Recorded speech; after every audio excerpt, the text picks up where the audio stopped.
يزدادوا إيمانا مع إيمانهم. أشهد أن لا إله إلا الله وحده لا شريك له وأشهد أن سيدنا محمدا عبده ورسوله. اللهم صل على سيدنا محمد وعلى آل سيدنا محمد. وقال تعالى: يا أيها الذين آمنوا اتقوا الله حق تقاته ولا تموتن إلا وأنتم مسلمون. وقال تعالى في آية أخرى: أعوذ بالله من الشيطان الرجيم بسم الله الرحمن الرحيم وإن تطع أكثر من في الأرض يضلوك عن سبيل الله يتبعون إلا الظن وإن هم إلا يخرصون. Shadaqallahul azim. Amma ba'd. Alhamdulillah, segala puji bagi Allah Subhanahu wa taala. Dialah Allah sang penguasa jagat raya yang kekuasaannya melingkupi seluruh alam semesta. Dialah Allah yang memberikan dan mencabut kekuasaan siapa yang dikehendakinya.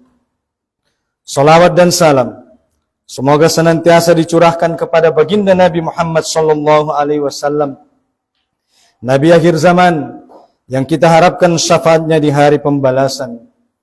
Bertakwalah kepada Allah Subhanahu wa taala, bukan sekedar berucap, tetapi juga diwujudkan dengan ketaatan sepenuhnya kepada ketundukan terhadap syariat Islam.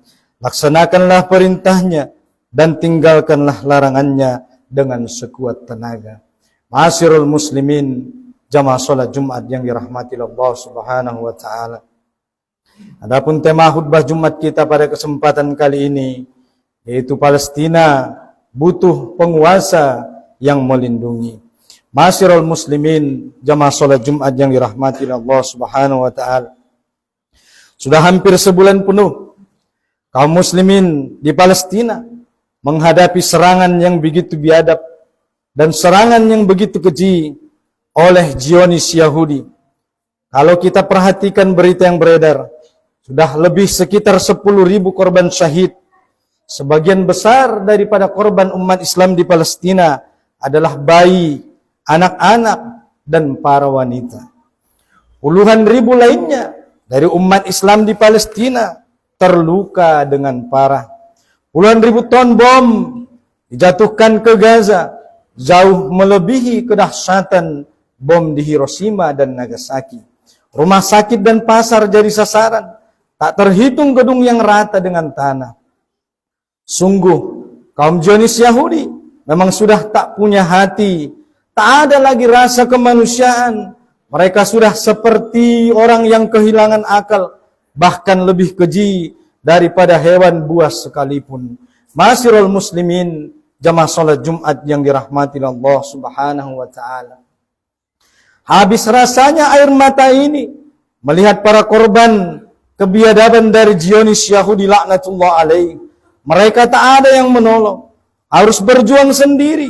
Sementara para penguasa Arab dan kaum muslim hanya sibuk basa-basi. Mungkin di antara kita hanya bisa sekedar mengutuk, mengecam, tanpa bergerak nyata untuk menghentikan apa yang terjadi di Palestina. Kalaupun kita memberikan bantuan kemanusiaan, paling tidak banyak berarti bagi umat Islam di Palestina untuk menghentikan penjajahan dari kebiadaban Zionis Yahudi laknatullah alaih. Padahal kita lihat para penguasa umat Islam di dunia mempunyai kekuatan militer yang mereka seharusnya mampu menghentikan aksi kebiadaban dari Zionis Yahudi laknatullah alaih. Dan semua kita tahu bahwa kaum Zionis Yahudi sungguh adalah sudah sangat amat lelah.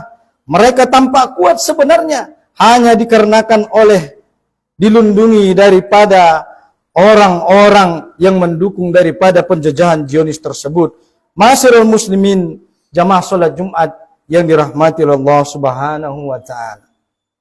Kita patut bertanya, buat apa para pemimpin dunia umat Islam itu berkuasa kalau kekuasaan mereka tidak bisa menolong dan membela kehormatan dan darah daripada kaum muslimin? Oleh karena itu, jamaah Jumat dirahmati Allah Subhanahu wa taala, ketahuilah bahwa dalam Islam kekuasaan adalah sebuah keniscayaan. Islam dan kekuasaan adalah sesuatu yang tak dapat dipisahkan. Ulama menyebutkan di dalam kitabnya bahwa ad-din was sultan ta'awmani wa kila ad-dinu ussun was sultanu harisun fama la ussa lahu famuhdumun wa ma la harisa lahu fadaiun. Yang artinya, agama dan kekuasaan itu ibarat dua saudara kembar. Dikatakan pula, agama adalah pondasi, sementara kekuasaan adalah penjaganya. Apa saja yang tidak berpondasi bakal hancur, dan apa saja yang tidak memiliki penjaga akan lenyap. Abu Abdillah Al-Qalli dalam kitab Tadrib Ar-Riyasah wa Tartib Asy-Syiyasah bab 1 halaman 811.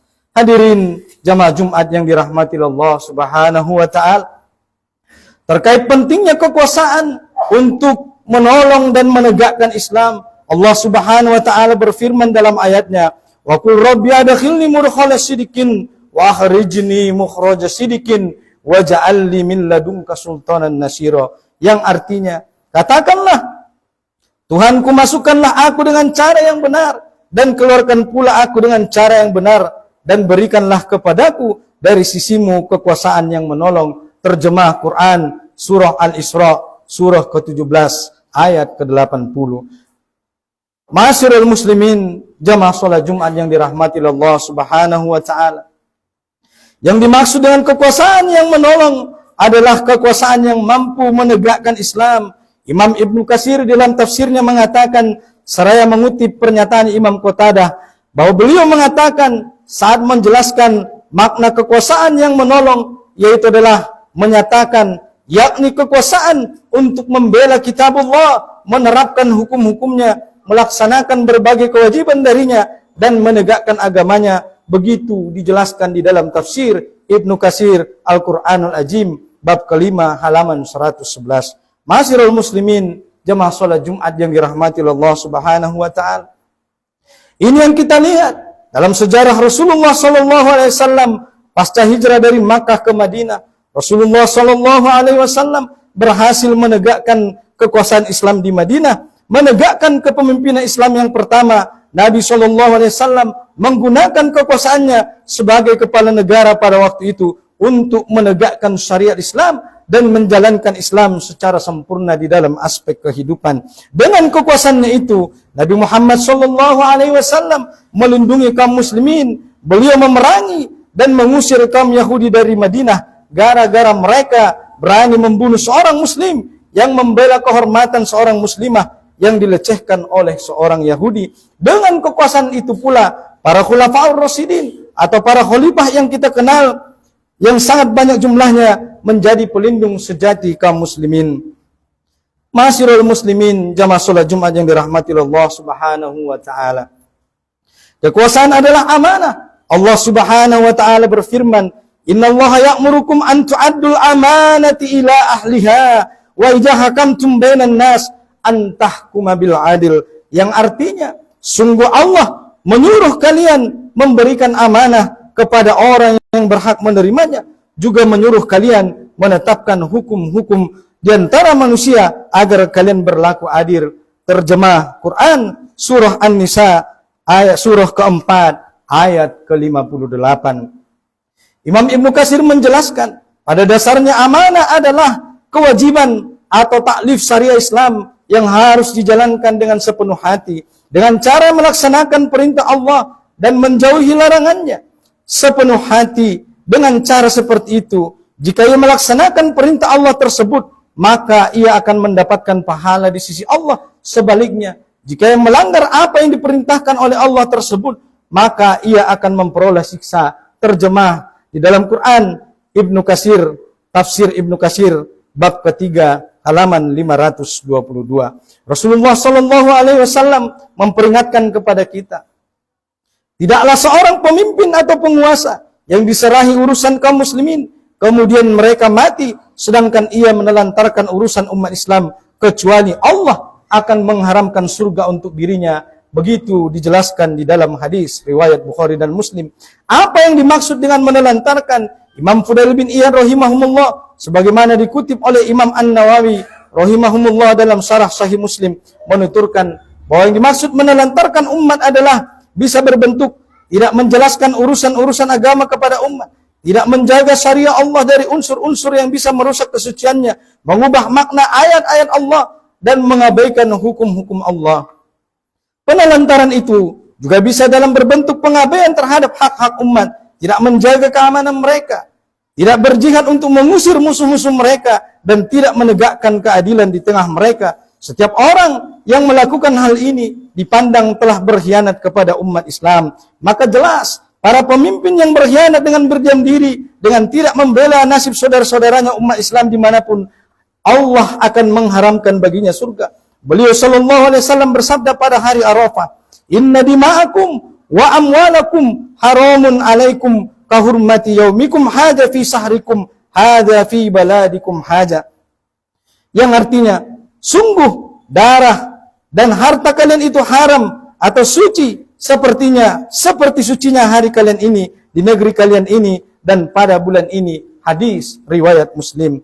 Masirul muslimin, jamaah salat Jumat yang dirahmati Allah Subhanahu wa taala. Oleh karena itu, haram bagi kita atau haram bagi seluruh penguasa kaum muslimin berdiam diri terhadap apa yang terjadi terhadap nasib umat Islam di Palestina. Wajib bagi kita seluruh umat Islam untuk menolong sesama muslim atas dasar akidah Islam. Tinggalkanlah pemahaman yang mencoba memecah belah kita daripada persatuan umat Islam. Mudah-mudahan kekuasaan itu menjadi kekuasaan yang menolong. Terakhir, masyarul muslimin jamaah salat Jumat yang dirahmati Allah Subhanahu wa taala. Insyaallah nanti menjelang sore di Masjid Agung Al-Abror, Majelis Ulama Indonesia bersama umat Islam di Kota Padang Sidimpuan akan mengadakan aksi, yaitu turut aksi membela umat Islam di Palestina dengan mengadakan pembacaan doa kunut najilah dan diikuti dengan pengumpulan dana untuk kebutuhan umat Islam di Palestina, insyaallah. Oleh karena itu, mari kita hadiri kegiatan itu yang diadakan oleh Majelis Ulama Indonesia Kota Padang Sidimpuan bersama umat Islam di Padang Sidimpuan. Mudah-mudahan dengan usaha kita yang sedikit itu, kita termasuk orang-orang yang tergolong sebagai mencintai saudara-saudara kita di negeri yang lain. Amin, amin, ya rabbal alamin. Barakallah li wa lakum fil Qur'anil Karim wa nafa'ani wa iyyakum bima fihi minal ayati wa dzikril hakim wa taqabbalallahu minna wa minkum tilawatahu innahu was-sami'ul alim. Aqulu qouli hadza wa astaghfirullahal adzim innahu huwal ghafurur rahim.